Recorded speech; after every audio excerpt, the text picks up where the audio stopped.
Ya, bismillahirrahmanirrahim. Assalamualaikum warahmatullahi wabarakatuh. Alhamdulillahi rabbil alamin, wassalatu wassalamu ala asyrafil anbiya'i wal mursalin wa ala alihi wa sahbihi ajmain. Wa qala Allah ta'ala fi kitabihil karim ba'da a'udzu billahi minasyaitonir rajim. Ya ayyuhalladzina amanu taqullaha haqqa tuqatih wa la tamutunna illa wa antum muslimun. Wa ba'du. Bapak-bapak dan jamaah sekalian yang dirahmati Allah Subhanahu wa taala, alhamdulillah, marilah kita senantiasa bersyukur kepada Allah Subhanahu wa taala karena pada kesempatan maghrib ini kita dapat melakukan dua kebaikan sekaligus, yaitu kita dapat melaksanakan ibadah maghrib secara berjamaah dan kemudian kita lanjutkan dengan tafaqquh fiddin, ya. Semoga dua kegiatan ini semakin mendekatkan langkah kaki kita ke dalam surga Allah Subhanahu wa taala. Mari kita awali pengajian ini dengan membaca basmalah. Bismillahirrahmanirrahim. Bapak-bapak dan jemaah sekalian yang dirahmati Allah Subhanahu wa taala, pada maghrib ini insyaallah kita bersama-sama membaca, memahami dan merenungkan serta mengamalkan salah satu firman Allah Subhanahu wa taala dalam surah An-Nasr, ya. Dalam surah An-Nas, ya. Seluruh uraian yang akan kami sampaikan dalam kajian kali ini hampir seluruhnya mengacu kepada kitab Tafsir Al-Munir yang dikarang oleh almarhum Profesor Dr. Wahbah Zuhaili, ya. Jadi hampir seluruh uraian-uraian dalam kajian ini mengacu sepenuhnya kepada kitab Tafsir Al-Munir yang dikarang oleh almarhum Profesor Dr. Wahbah Zuhaili.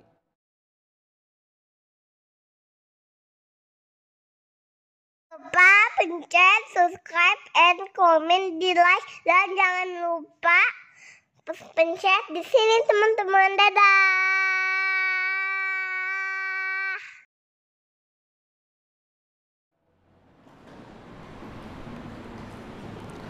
Ya, surah An-Nas ini bapak-bapak dan jamaah sekalian, itu termasuk surah yang diturunkan oleh Nabi Muhammad, surah yang diterima oleh Nabi Muhammad sallallahu alaihi wasallam ketika Nabi masih berada di kota Mekah.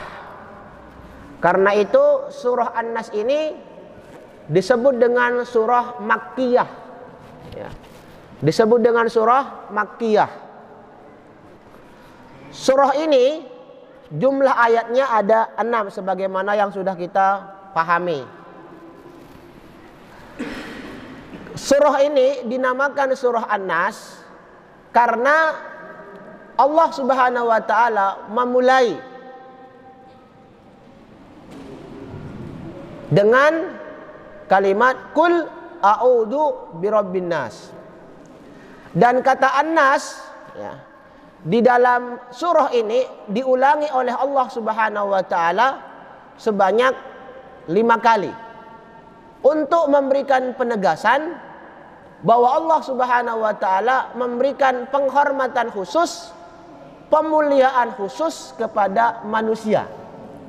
Karena itu Allah menyebutkan manusia An-Nas sebanyak 5 kali, ya. Kenapa Allah Subhanahu wa taala memuliakan manusia dengan menyebutkan kata An-Nas sebanyak 5 kali? Karena manusia ini memiliki keunikan tersendiri yang tidak dimiliki oleh makhluk Allah Subhanahu wa taala yang lainnya. Yaitu Allah Subhanahu wa taala menganugerahkan manusia nurani dan akal pikiran. Nurani dan akal pikiran inilah yang membuat istimewa manusia. Dan karena itu nurani atau hati atau akal pikiran itu perlu kita jaga. Bagaimana cara menjaga nurani atau hati itu? Kita menjaga dengan ibadah yang terus menerus kita lakukan kepada Allah. Dan pada waktu yang sama agar potensi akal kita juga semakin terpelihara. Allah Subhanahu wa taala mewajibkan kita untuk tafaqquh fiddin, untuk belajar agar dengan ilmu yang kita pelajari otak kita atau akal kita mendapatkan nutrisi. Bapak-bapak dan jamaah sekalian yang dirahmati Allah Subhanahu wa taala, surah ini adalah surah yang terakhir dalam urutan mushaf. Ya.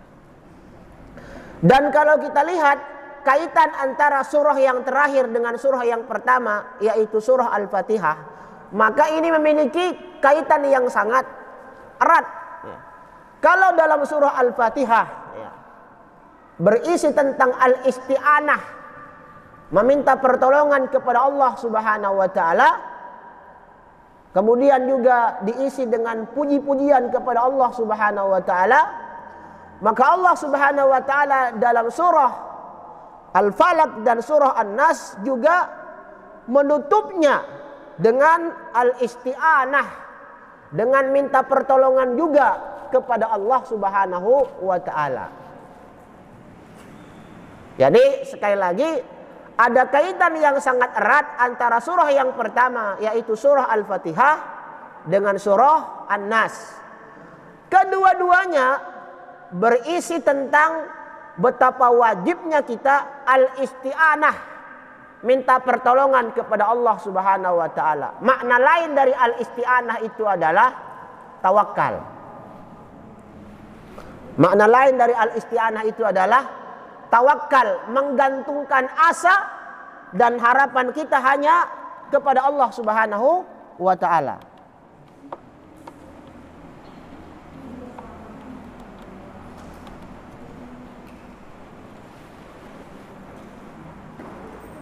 Dan kalau kita senantiasa bertawakal kepada Allah Subhanahu wa taala, dalam sebuah riwayat disebutkan kita akan masuk ke dalam surga tanpa hisab dan tanpa adab.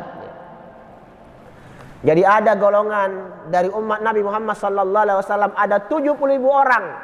70.000 orang yang masuk ke dalam surga tanpa hisab dan tanpa adab. Sifat mereka digambarkan oleh Nabi Muhammad sallallahu alaihi wasallam, humul ladzina la yastarqun. Itu orang tidak pernah minta diru'yah. Dia senantiasa melakukan ru'yah mandiri. Nanti pakarnya dijelaskan oleh Ustazul Amri. Wala yaktaun, mereka tidak mau juga menggunakan metode al-kayyu, yaitu besi yang dipanaskan kemudian ditempelkan pada tubuh yang sedang sakit. Wala yatatayyarun, mereka juga tidak bersikap tatayyur, pamali, apa-apa merasa sial. Dan yang paling penting dari sifat mereka itu adalah wa ala rabbihim yatawakkalun. Mereka senantiasa bertawakal, minta tolong kepada Allah Subhanahu wa taala.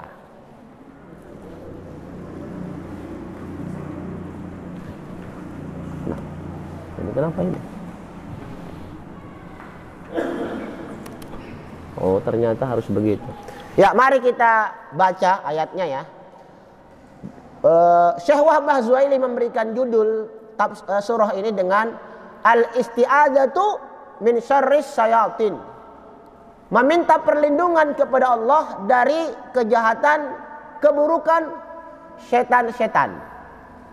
A'udzubillahi minasyaitonir rajim. Kul, katakanlah, a'udzu birabbin nas, aku berlindung kepada Tuhan manusia. Malikin nas, raja di raja manusia. Ilahin nas, Tuhan manusia. Min syarril waswasil khannas, dari kejahatan bisikan setan al-khannas yang bersembunyi. Nanti kita akan jelaskan kenapa Allah Subhanahu wa taala menyifati setan dengan al-khannas. Alladzi yuwaswisu, yang membisikkan kejahatan, fi sudurin nas, dalam dada-dada manusia, dalam pusat kesadaran manusia. Minal jinnati wan nas, dari kalangan jin dan manusia. Jadi setan itu ada dua. Ada yang berasal dari jin dan ada yang berasal dari manusia.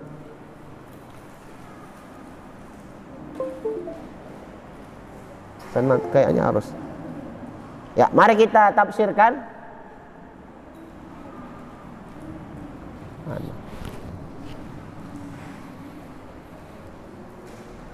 Seperti yang saya sampaikan tadi bapak-bapak dan jamaah sekalian, Allah Subhanahu wa taala memulai ayat ini dengan Qul a'udzu birabbin nas. Ya. Katakanlah wahai Muhammad. Jadi ayat ini perintah kepada Nabi. Tetapi perintah kepada Nabi Muhammad sallallahu alaihi wasallam itu juga berlaku kepada umatnya, kecuali ada dalil yang menjelaskan bahwa perintah itu hanya khusus berlaku bagi Nabi. Kalau tidak ada dalil yang menunjukkan bahwa perintah itu atau ketentuan itu hanya berlaku secara eksklusif, secara khusus kepada Nabi, maka itu juga berarti perintah kepada umatnya. Ya. Yang saya sampaikan tadi bapak-bapak dan jamaah sekalian, Allah Subhanahu wa taala menyandarkan kata Rabbun dengan An-Nas ya, untuk memberikan penegasan bahwa Allah Subhanahu wa taala itu memberikan perlakuan khusus kepada manusia. Allah itu bukan hanya Tuhannya manusia. Allah itu adalah Rabbul Alamin, Tuhan semesta alam. Allah bukan hanya Tuhannya manusia. Tetapi kenapa Allah Subhanahu wa taala di dalam ayat ini menyebutkan manusia secara khusus ya, dengan ungkapan birabbin nas, padahal Allah itu Tuhan bukan hanya Tuhannya manusia. Kata para ulama tafsir, litasyrif wa takrim, untuk memberikan penghormatan, pemuliaan kepada manusia. Dan kenapa Allah Subhanahu wa taala di dalam ayat itu menyebutkan kata Rabbun pertama kali daripada kata Maliki dan kata Ilahi? Karena konteks ayat ini itu berbicara tentang perlindungan.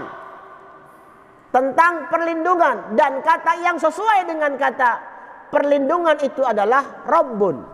Karena salah satu makna Rabbun itu adalah zat yang memberikan proteksi, zat yang memberikan perlindungan. Dan karena ada kesesuaian makna antara al-isti'anah atau al-isti'adah dengan kata Rabbun, maka Allah Subhanahu wa taala menyebutkan kata Rabbin Nas terlebih dahulu daripada kata Malikin Nas dan Ilahin Nas, karena ada kesamaan makna antara kata al-isti'adah dengan kata Rabbun.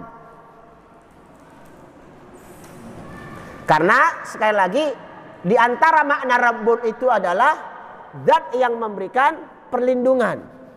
Dan karena itu kita berdoa kepada Allah Subhanahu wa taala dengan nama yang sesuai. Nah, ini salah satu kaidah dalam berdoa. Kalau kita berdoa kepada Allah Subhanahu wa taala ya, dan kita menyebutkan nama-nama Allah Subhanahu wa taala, itu harus ada keselarasan, ada kesesuaian antara isi doa dengan nama Allah yang kita sebut.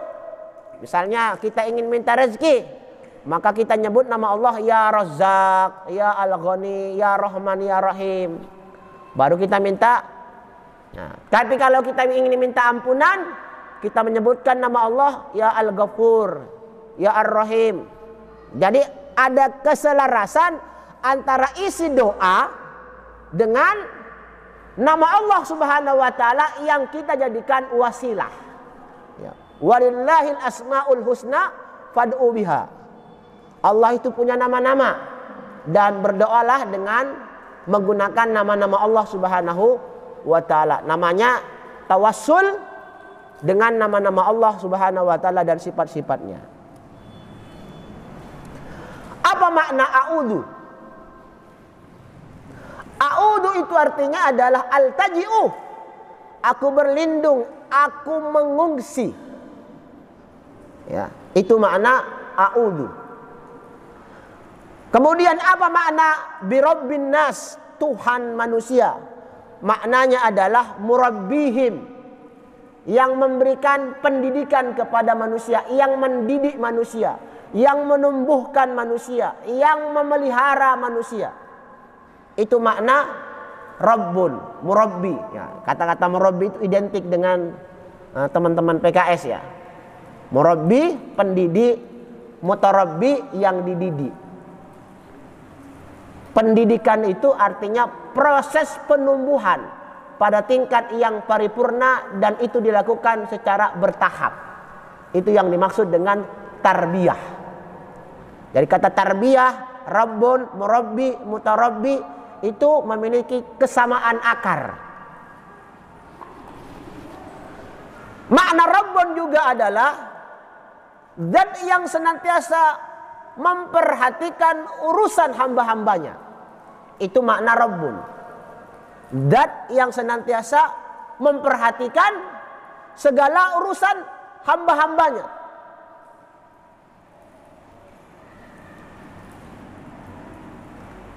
Jadi Allah Subhanahu wa taala senantiasa aktif mengawasi, memperhatikan kita. Allah Subhanahu wa taala tidak pernah alpa dari memperhatikan kondisi manusia. Dan karena itu wajar kalau kita berlindung kepada Allah, zat yang tidak pernah mengantuk, zat yang tidak pernah alpa dan lalai memperhatikan dan memelihara kita.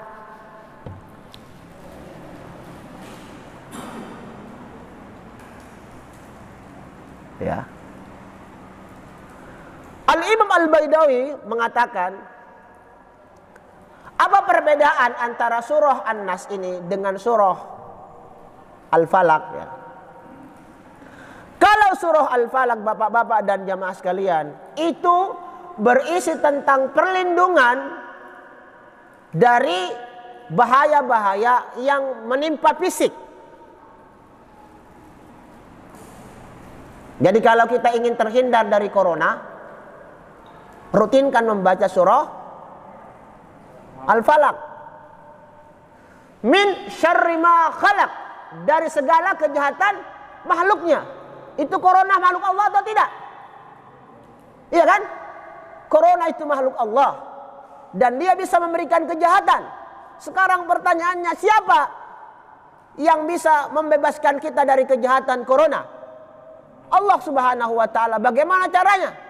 Rutinkan membaca surah Al-Falaq.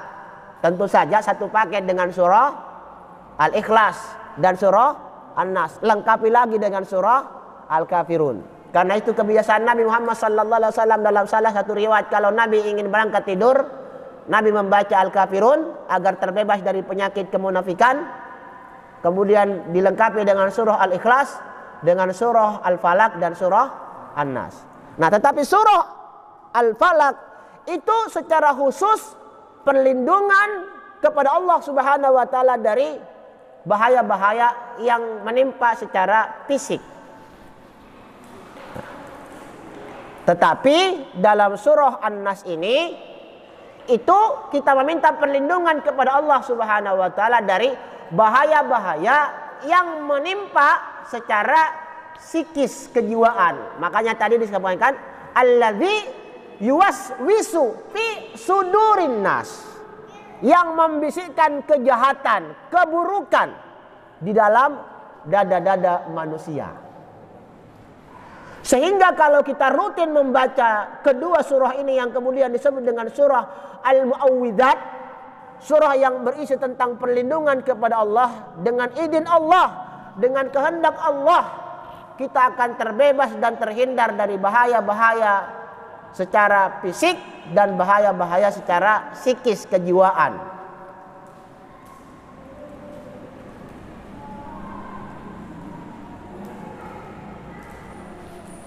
Malikin nas, Tuhan manusia.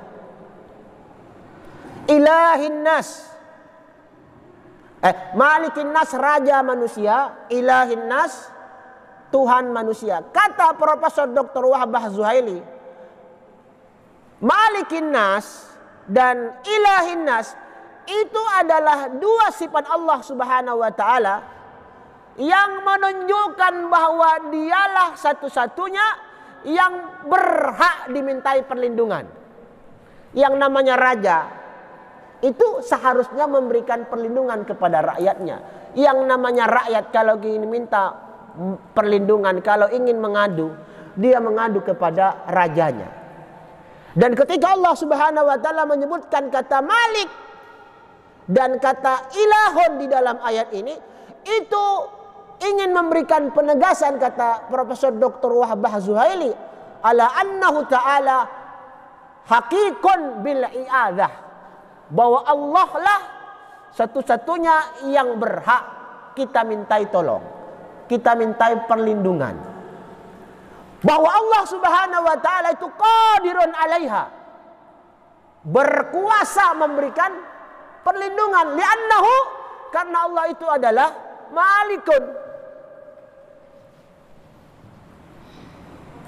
Jadi wajar kalau kita meminta perlindungan kepada Allah. Kenapa? Wa huwa ala kulli syai'in qadir. Allah itu maha kuasa atas segala sesuatu. Tidak ada sesuatu yang bisa menghalangi kehendak Allah. Tidak ada sesuatu yang bisa melemahkan Allah. Maka kalau Allah berkehendak, terjadi apa yang Dia kehendaki. Sehingga dengan sifat-sifat ini, Allah itu adalah malikun. Dan Allah itu pada waktu yang sama adalah ilahun. Maka Allah adalah satu-satunya yang berhak kita mintai perlindungan. Dan Allah itu berkuasa, punya kemampuan memberikan perlindungan kepada siapapun yang Dia kehendaki, tanpa ada seorang pun yang menghalangi kehendak dan kekuasaan Allah Subhanahu wa taala. Tanpa ada seorang pun yang bisa menghalangi, merintangi kehendak Allah Subhanahu wa taala. Itulah yang dimaksud dengan ayat Qul a'udzu birabbin nas, malikin nas, ilahin nas.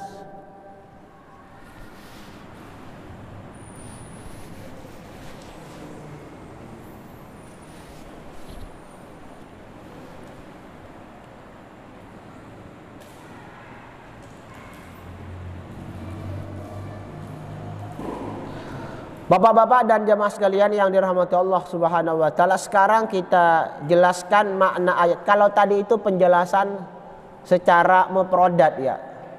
Penjelasan kosakata, makna a'udzu itu apa, makna ilahun itu apa, makna malikun itu apa ya. Pada kesempatan ini, bahasan berikutnya kita jelaskan secara global makna ayat yang pertama sampai ayat yang ketiga. Profesor Dr. Wahbah Zuhaili mengatakan bahwa Qul a'udzu birabbin nas itu artinya qul ayyuhar rasul. Katakanlah wahai Rasulullah sallallahu alaihi wasallam. Karena kata kul itu merupakan perintah kepada Nabi Muhammad sallallahu alaihi wasallam agar Nabi meminta perlindungan kepada Allah. Karena dalam salah satu riwayat disebutkan suatu ketika Nabi Muhammad sallallahu alaihi wasallam mendapatkan gangguan sihir. Dan karena itu Allah Subhanahu wa taala menurunkan surah An-Nas ini, sehingga setiap kali Nabi Muhammad sallallahu alaihi wasallam membaca surah ini, maka setiap kali itu pula ikatan-ikatan sihir terlepas dari tubuhnya Nabi Muhammad sallallahu alaihi wasallam. Tetapi ingat, sihir yang menimpa Nabi Muhammad sallallahu alaihi wasallam itu tidak menimpa pikiran beliau, tidak mengenai kejiwaan beliau, hanya mengenai fisik beliau. Karena akal pikiran Nabi itu dijaga oleh Allah Subhanahu wa taala dari berbagai macam kesalahan. Ya. Nabi itu maksum. Tetapi khusus badan beliau, bisa jadi beliau sakit, bisa jadi beliau terkena sihir. Tapi akal pikiran beliau, para ulama ijma, para ulama sepakat tidak ada sihir yang mengenai pikiran, akal beliau. Jadi Karena itu Allah Subhanahu wa taala memerintahkan Nabi Muhammad sallallahu alaihi wasallam untuk meminta perlindungan kepada Allah Tuhannya manusia, yang memberikan perlindungan kepada manusia, yang memberikan perhatian kepada manusia, yang menciptakan mereka, yang mengatur urusan mereka, yang memperbaiki keadaan-keadaan mereka. Allah lah memiliki kerajaan yang sempurna, dan Allah itu maha kuasa, maha berkuasa, maha qadirun, ya. Dan kemudian pada waktu yang sama Allah Subhanahu wa taala memberikan satu sifat khusus, bahwa dia adalah Al-Ilah. Jadi kalau kita meminta perlindungan, pada waktu yang sama kita juga harus beribadah. A'udzu birabbin nas, kita minta perlindungan kepada Allah. Tetapi ingat, Allah itu bukan hanya sekedar Rabbun. Allah itu bukan hanya sekedar Malikun. Allah itu juga adalah ilahun.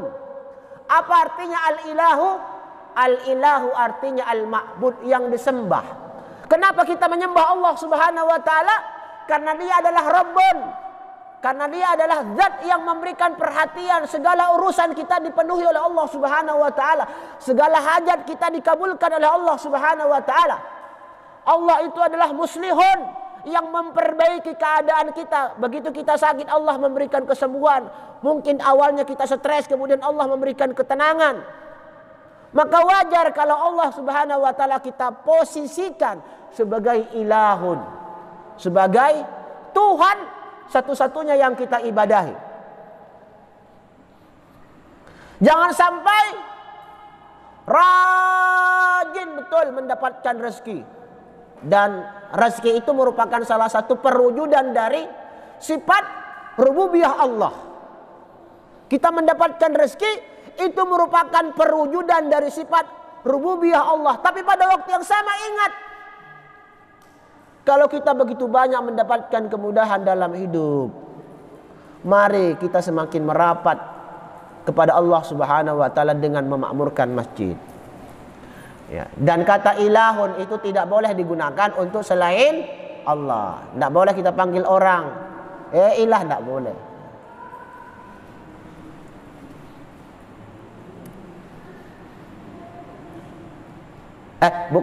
Bukan ilahun ya, al-ilah ya. Kata al-ilah tidak boleh digunakan kepada selain Allah. Tapi kalau ilahun boleh ya. Lupa. Kemudian Allah Subhanahu wa taala di dalam ayat ini menyebutkan tiga sifat. Tiga sifat yang utama. Yang pertama ar-rububiyah. Maknanya sama dengan Rabbun. Kemudian sifat Malikun, raja di raja. Dan yang ketiga sifat al-uluhiyah. Makanya dalam tauhid kita mengenal istilah tauhid rububiyah. Yang kedua tauhid uluhiyah. Yang ketiga namanya tauhid asma'u wa sifat.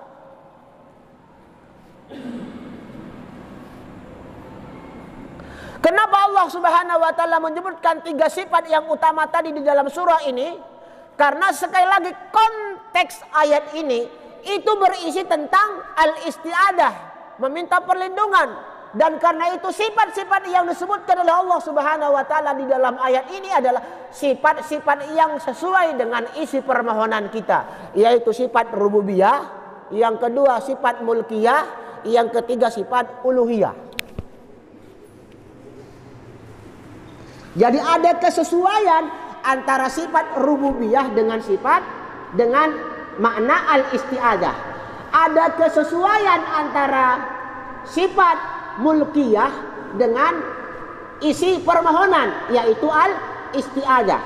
Ada kesesuaian antara sifat uluhiyah dengan makna al-isti'adah, dengan makna meminta perlindungan.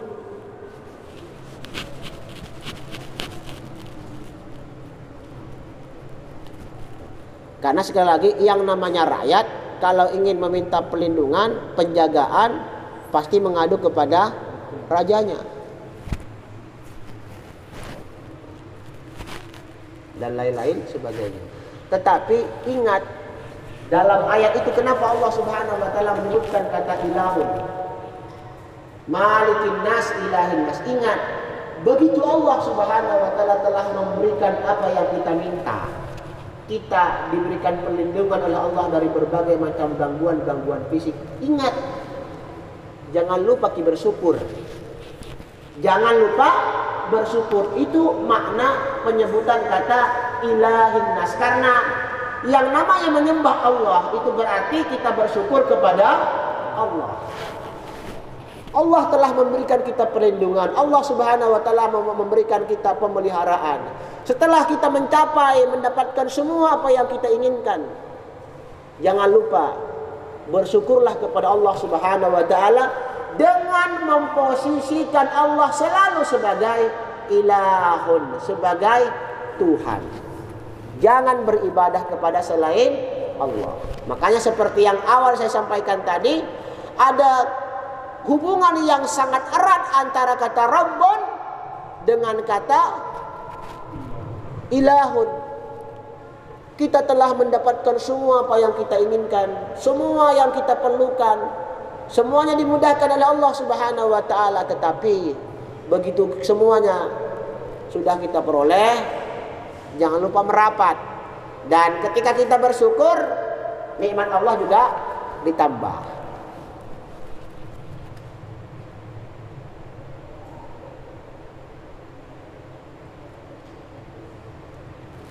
Nah, kemudian bapak-bapak dan jamaah sekalian, kami ingin menjelaskan secara detail makna was-was di dalam ayat itu ya. Was-was ini sudah menjadi bahasa Indonesia. Was-was, saya merasa was-was ya kan, sudah menjadi bahasa Indonesia. Nah, dalam bahasa Arab yang namanya was-was itu adalah sifat yang menebarkan bahaya kejahatan dan keburukan di dalam hati. Itu makna was-was. Dan karena itu was-was ini dalam bahasa Arab selalu identik dengan keburukan. Selalu identik dengan keburukan. Misalnya kita lihat di dalam Al-Quran, fawaswasa ilaihi syayatin, fawaswasa ilaihi syaitan, dan kemudian setan membisikkan kejahatan ke dalam diri manusia. Fawaswasa ilaihi syaitan, dan setan membisikkan kejahatan. Jadi waswas ini selalu identik maknanya dengan kejahatan, dan yang membisikkan kejahatan itu dari setan, baik setannya manusia maupun setannya dari kalangan jin. Kalau setannya dari kalangan manusia, kita bisa menyebutkannya dengan provokator. Nah, provokator ini kerjaannya bikin konflik, ya, itu setan dari kalangan manusia, membuat berita-berita hoax, ya kan?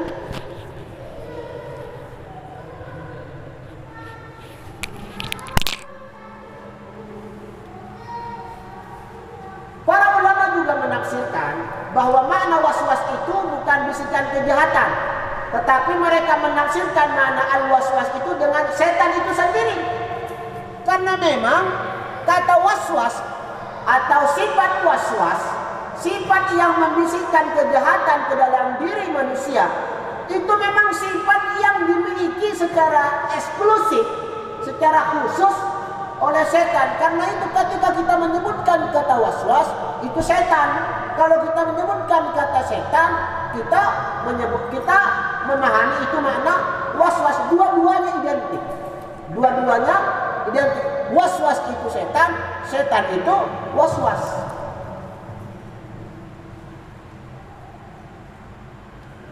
Karena itu kan tadi diterjemahkan min syarril waswasil khannas, dari kejahatan setan yang bersembunyi. Kenapa tadi diterjemahkan kata waswas itu dengan kata setan? Karena itulah penafsiran yang diberikan oleh para ulama. Min syarril al waswas, dari kejahatan waswas, yaitu setan, al khannas, yang senantiasa bersembunyi. Nah kemudian kenapa Allah Subhanahu wa ta'ala menyebutkan sifat setan itu dengan kata Al-Khannas? Al-Khannas itu artinya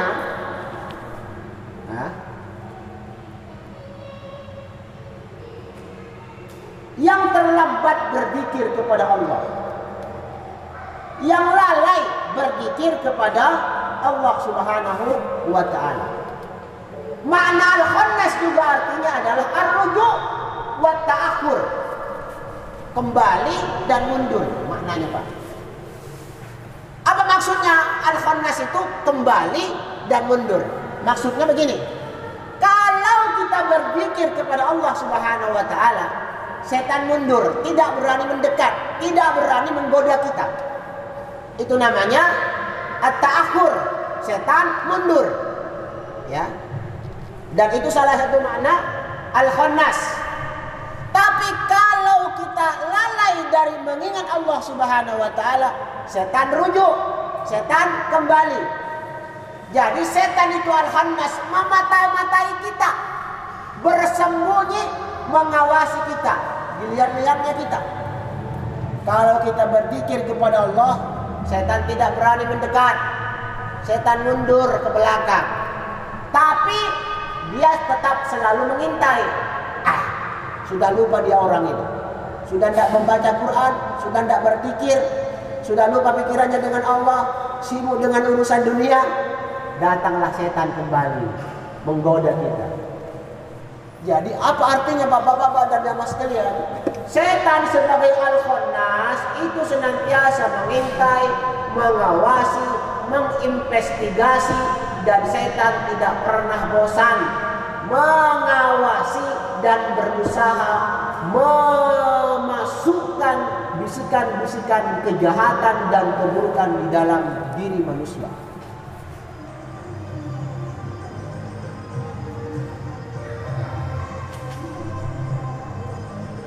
Itu makna Al-Khannas.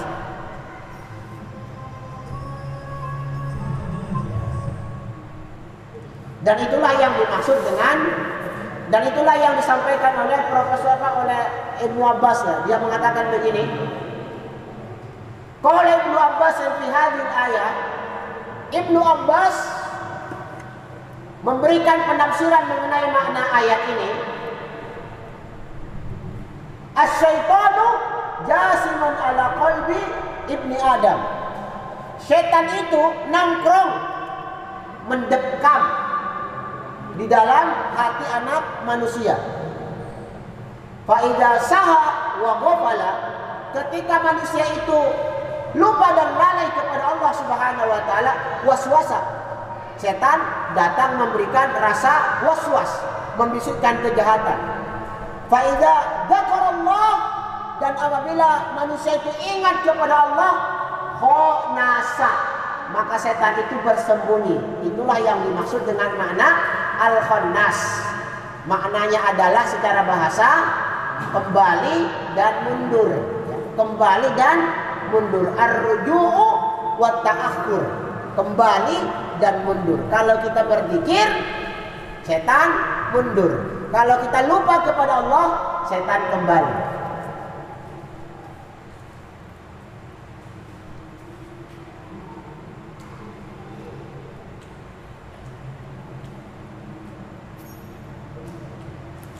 Bapak-bapak dan jemaah sekalian yang dirahmati Allah Subhanahu wa taala, yang perlu kita ingat adalah bahwa Allah Subhanahu wa taala itu telah memberikan kekuasaan dan kemampuan bagi setan untuk menguasai jiwa manusia.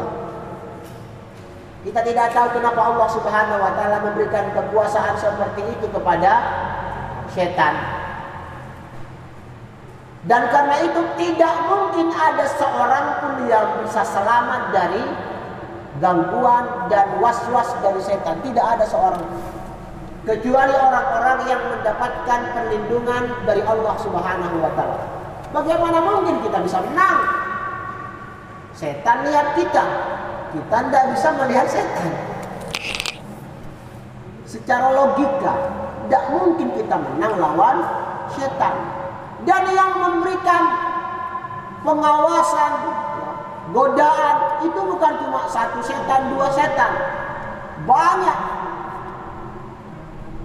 Satu lawan satu saja kita tidak mungkin menang. Apalagi kalau kita melawan setan dari berbagai macam arah angin.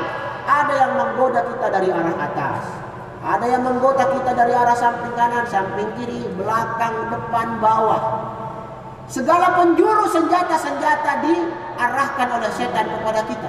Dan dalam kondisi seperti itu, tidak mungkin kita bisa menang melawan setan. Dan karena itu Allah memberikan caranya yang paling mudah. Apa caranya? Berlindunglah saja engkau kepada Allah Subhanahu wa Ta'ala. Itu yang pertama. Yang kedua, kenapa setan diberikan kekuasaan oleh Allah Subhanahu wa Ta'ala untuk menguasai manusia? Agar manusia itu berusaha, bermujahadah. Kalau kita kemudian tidak ada cobaan, tidak ada fitnah, tidak ada ujian, ya semua lurus masuk surga lah. Tetapi Allah Subhanahu wa Ta'ala punya kehendak yang namanya dunia ini adalah maidanul ikhtibar. Ya kan? Ini adalah medannya ujian. Allah Subhanahu wa Ta'ala liyabluwakum ayyukum ahsanu amala, untuk menguji siapa di antara kalian yang paling banyak amalnya. Dan karena itu bagaimana caranya agar kita bisa memiliki amal yang baik? Senantiasa kita berdoa berlindung kepada Allah Subhanahu wa Ta'ala, ikhlas, dan pada waktu yang sama ikuti Nabi Muhammad sallallahu alaihi wasallam. Dalam sebuah hadis disebutkan, "Ma minkum min ahadin illa wukila bihi qarinu." Tidak ada seorang pun di antara kalian kecuali pasti dalam diri mereka ada yang namanya qarin. Sahabat dari setan, teman dekat dari setan. Qarin itu artinya teman yang menemani kita. Ini sini ada setan ini, cuma kita tidak bisa ngomong ini. Qalu, para sahabat berkata, "Wa anta ya Rasulullah, apakah juga demikian dengan engkau ya Nabi? Apakah juga ada setan di dalam dirimu?" Kata Nabi, "Na'am." Ya, illa anna Allah a'ani alaihi, tetapi Allah Subhanahu wa Ta'ala menolongku melawan setan. Fa aslama, dan akhirnya setan itu masuk ke dalam Islam. Fala ya'muruni illa bi khairin, dan karena itu setan itu tidak pernah memerintahkanku kecuali kebaikan. Tetapi ingat kata kuncinya apa di dalam hadis itu, Bapak-bapak dan jemaah sekalian? Annallaha a'anani, Allah memberikan pertolongan kepadaku. Artinya apa? Kita juga bisa mungkin menang melawan setan. Tidak mungkin. Kita juga, saya tidak ingin menggunakan kata mungkin. Kita juga bisa menang melawan setan. Pasti menang melawan setan. Kalau kita senantiasa beristi'anah, minta tolong, beristi'anah, minta perlindungan kepada Allah Subhanahu wa Ta'ala. Kalau tidak menang kita melawan setan. Ya, ada pertanyaan Bapak-bapak dan jemaah sekalian. Ini ada channel YouTube Nurul Ilmi. Saya kira media dakwah kita ini harus makin banyak ya. Bukan hanya sekedar mengandalkan kajian-kajian offline seperti ini, tapi juga kajian-kajian online itu juga penting. Dalam kaidah usul fikih dikatakan begini, ma la yatimul wajib illa bihi fa huwa wajib. Sesuatu yang tidak sempurna kecuali dengan alat itu, maka alat itu juga menjadi wajib. Berdakwah itu butuh alat. Alatnya bisa mimbar seperti ini dan bisa HP seperti itu. Kalau HP ini atau rekaman video ini memungkinkan orang mendapatkan penjelasan tentang Islam, ya, dari berbagai macam kalangan yang orang tua, yang sibuk, yang tidak sempat hadir pengajian, ya, dan lain-lain sebagainya. Tapi pada waktu yang sama mereka bisa menonton di channel YouTube Nurul Ilmi, maka bisa jadi menyediakan alat-alat seperti ini. Kalau tidak wajib, paling tidak sunnah lah, karena membantu orang untuk mendapatkan penjelasan tentang Islam. Karena tidak semua orang punya kesempatan untuk datang ke masjid setiap waktu untuk mengaji. Tapi setiap orang kalau dia mau pasti punya kesempatan untuk menonton channel-channel YouTube Nurul Ilmi dan channel-channel YouTube lainnya. Yang paling aktif juga saya lihat itu Ustaz Daud Badarudin, hampir setiap hari beliau. Silakan kalau ada pertanyaan Bapak-bapak dan jemaah sekalian. Sebelum saya lanjutkan, silakan kalau ada pertanyaan. Ya. Ya. Bismillahirrahmanirrahim. Mau nanya yang jin korin itu. Korin. Itu golongan jin ya, Ustaz? Mana korin itu kah? Ya, yang tadi kan kita setiap manusia itu punya setan pendamping yaitu korin. Ya. Nah, ini ada ngayal lah pertanyaan. Si korin ini itu kekal ya, Ustaz? Hah? Kekal. Ya. Kekal. Terus sebenarnya gini, pertanyaannya runutnya adalah apa yang dimaksud iblis itu adalah golongan jin. Ya. Nah, jadi kalau jin itu nggak meninggal ya, Ustaz? Ya. Terus jin itu ada golongan yang menjadi tentaranya iblis yaitu setan yang dikatakan. Nah, kalau ada jin juga yang Islam. Nah, jin korin ini kalau kita meninggal, kalau misalkan berarti kan kita meninggal, si jin korin ini pindah ke mana? Ya. Kepada Ustaz. Ya. Assalamualaikum warahmatullahi wabarakatuh. Waalaikumsalam warahmatullahi wabarakatuh. Jadi begini ya, pertama-tama kita harus memahami dan memposisikan persoalan ini sebagai alimul ghaibiyah, alam gaib. Artinya kita tidak bisa menjelaskan secara pasti kecuali berdasarkan dalil.